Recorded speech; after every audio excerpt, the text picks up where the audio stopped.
Hi friends, mass என்கிற மாசிலாமணி படத்தை பற்றி பார்க்க போகிறோம். வெங்கட் பிரபு இவருடைய முதல் படம் சென்னை 28 செம்ம ஹிட் ஆகிடுச்சு. அடுத்து வந்த சரோஜா அது ஹிட்டு தான். அஜித் வச்சு மங்காத்தா சூப்பர் ஹிட் ஆச்சு. கோவா பிரியாணி இவருடைய சுமாரான படங்கள். இது வரைக்கும் இவர் வந்து ஃப்ளாப் படமே கொடுத்ததில்லை. அதனால் சூர்யாவோட முதலாக இணைகிற மாஸ் என்கிற மாசிலாமணி எந்த அளவுக்கு ஒர்க் அவுட் ஆகிருக்காங்கன்னா, சூர்யாவுக்கு இதுக்கு முன்னால் வந்த அஞ்சான் ஃப்ளாப், இந்த படம் அவர் கை கொடுக்குமா கொடுக்காதா அப்படிங்கிறது டவுட்டு தான். பேய் படம் ராகவா லாரன்ஸ் மாதிரி ஆளுகளுக்கு நல்லா ஒர்க் அவுட் ஆகிருக்கேன். இதை வந்து ஒரு முன்னணி ஹீரோ வந்து எடுத்து செஞ்சால் ஒர்க் அவுட் ஆகுமா அப்படிங்கிறது மக்களுடைய கேள்வி தான் இருக்குது. என்னுடைய கணிப்பின்படி விஜய், அஜித், ரஜினி, கமல் மாதிரி ஹீரோக்கள் இந்த மாதிரி காலகட்டத்தில் பேய் படங்கள் பண்ணுறத தவிர்க்கணும். அதுதான் நல்லது.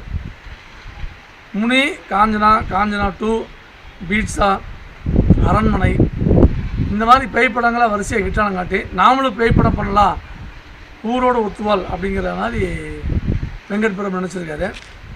சூர்யா வெங்கட் பிரபு காம்பினேஷனில் பேய் படம் ஒர்க் அவுட் ஆகிறது ரொம்ப ரொம்ப டவுட். சரி, கதை என்னென்னு பார்ப்போம். இந்த படத்தில் ஹீரோ டபுள் ஆக்ட். அப்பா மகன், அப்பா அம்மா அக்கா 3 பேர்த்தையும் கொன்ன வில்லன் கூட்டத்தை அப்பா வந்து பேயாக மாறி பையன் மூலமாக பழி வாங்கிறது தான் கதை. இந்த கதை ஆண்டாண்டு காலமாக சொல்லப்படுறது தான். எப்பவுமே ரிவெஞ்ச் சப்ஜெக்ட்டுங்கிறது ஒரு 25 வருஷத்துக்கு முன்னால் வேணால் வந்து ஒர்க் அவுட் ஆகும். சொல்லப்படும் விதம் என்ன தான் வந்து மாடனாக இருந்தாலும் பழிக்கு பழி வாங்குறங்க தானே அப்படின்னு ஒன்லைனில் சொல்லிடுவாங்க. இந்த காலத்தில் மெட்ராஸ் படத்தில் ரஞ்சித் இயக்குன மாதிரி புது இயக்குனர்கள் வந்துட்டுருக்காங்க. புது புதுவான திரைக்கதைகள் வந்துட்டுருக்கு. டிமாண்டி காலனியில் வித்தியாசமான திரைக்கதை. இந்த மாதிரி திரைக்கதை வந்துட்டுருக்க டைமில் இன்னும் அறத பழசான ரிவெஞ்ச் சப்ஜெக்டே வந்துட்டுருக்கிறது பார்க்குறவங்களுக்கு வந்து கடுப்பாகும். சூர்யா டபுள் ரோலில் பண்ணியிருக்கிறதுல பேய் கேரக்டர் கெட்டப்பு ஹாலிவுட் ஹீரோ மாதிரி நல்லா அருமையாக மேக்கப் போட்டிருக்காங்க. அவரோட ஆக்டிங் ஓகே. ஃபஸ்ட் லுக் போஸ்டரில் வித்தியாசமாக ஒரு ஸ்டில் காமிச்சாங்க. அது கடைசி வரைக்கும் படத்தில் வரவே இல்லை. ஹீரோவாக வர சூர்யா வழக்கம் போல் ஆட்டம் பாட்டம் கொண்டாட்டம் காமெடி எல்லாம் பண்ணுறாரு.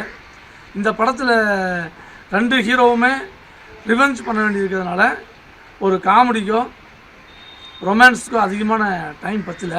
அவருக்கான காட்சிகள் கிடையாது, ஃபுல்லாக ஆக்ஷன் தான் இருக்குது. ஹீரோயின் 2 பேர். அப்பா சூர்யாவுக்கு ஹீரோயின் வந்து பிரணீதா, மகன் சூர்யாவுக்கு ஜோடி நயன்தாரா. 2 பேருக்கும் காட்சிகள் கம்மி தான். வந்த வரைக்கும் பிரணீதா தான் ஸ்கோர் பண்ணுறாங்க. நயன்தாரா அதிகமான காட்சிகள் இருந்தாலும் அவருக்கு வந்து ஸ்கோர் பண்ணுறதுக்கு வாய்ப்புகள் இல்லை.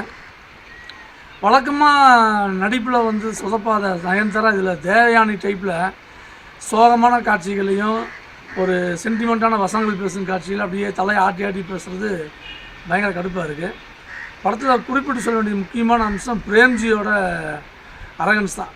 அவர் வந்து ஒவ்வொரு சீன்லேயும் ஹீரோ பக்கத்தில் வந்து நின்றுக்கிறாரு. அது ரொம்ப டார்ச்சராக இருக்குது. அவர் வந்து டைரக்டருக்காக பிரதராக இருக்கலாம், அவரை முன்னிலைப்படுத்துறவங்களுக்காக ஹீரோ வரும்போதெல்லாம் அவர் கூடவே வரணுங்கிற அவசியமே கிடையாது. இன்ட்ரோலுக்கு அப்புறம் ஆர் பார்த்திபன் வர்றாரு போலீஸ் ஆஃபீஸராக.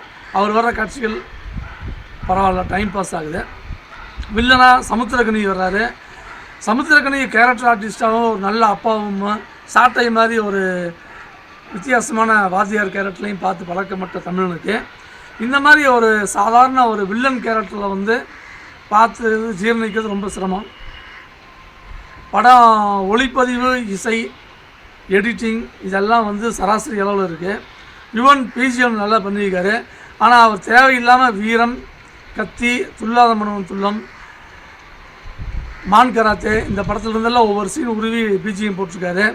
இது யுவன் சங்கர் மாதிரி சரக்குள்ள ஆளுங்களுக்கு தேவையே இல்லாது. அவர் புதுசாக எத்தனையோ பிஜிஎம் இருக்குது, அதை பண்ணலாம். எதுக்காக இந்த மாதிரி பண்ணி பேரை கற்றுக்கிறாருன்னு எனக்கு தெரியல. இந்த படத்தில் எந்த அளவுக்கு ஓடும் அப்படின்னு கேட்டிங்கன்னா, ஏ சென்டரில் சுமாராக ஓடும், பிசி சென்டரில் இது போகாது. ஆனந்த விகடன் மார்க் இதுக்கு 40 மார்க் கொடுப்பான்னு எதிர்பார்க்குறேன். என்னுடைய ரேட்டிங் இதுக்கு 2.5/5, அதாவது சராசரி படம், பாதி மார்க்கு. சூர்யா ரசிகர்களுக்கே வந்து ஃபஸ்ட் ஹாஃப் ஃபுல்லாக வந்து பேய் வர்றதெல்லாம் வந்து பிடிக்கிற அளவு காட்சிகள் இல்லை. பேய் படம்னா ஒன்றா திகிலாக இருக்கணும், பேய் வர சீன்லாம் ஆடியன்ஸுக்கு பயம் வரணும், அல்லது காஞ்சனா டைப்பில் காமெடி இருக்கணும், அல்லது சிரிப்பு வரணும். ரெண்டுமே இல்லாமல் ஏதோ வர்றாங்க போகிறோன்னா ட்ராமாவில் வந்து ஆர்டிஸ்ட் வந்துட்டும் போயிட்டு இருக்கிற மாதிரி காட்சிகள் நகருது. ரொம்ப இரிட்டேட்டிங்காக இருக்குது. வெங்கட் பிரபு தன்னுடைய பாணி படத்தில் அடுத்த படத்தை இயக்கிறது நல்லது. இது எதுக்காக சொல்லணும்னா, வெங்கட் பிரபு இளைய தளபதி விஜய்க்கு கதை சொல்லியிருக்காராம். விஜய்க்கு இதே மாதிரி சொதப்பாமல் நல்ல படங்கள் கொடுக்க வாழ்த்து.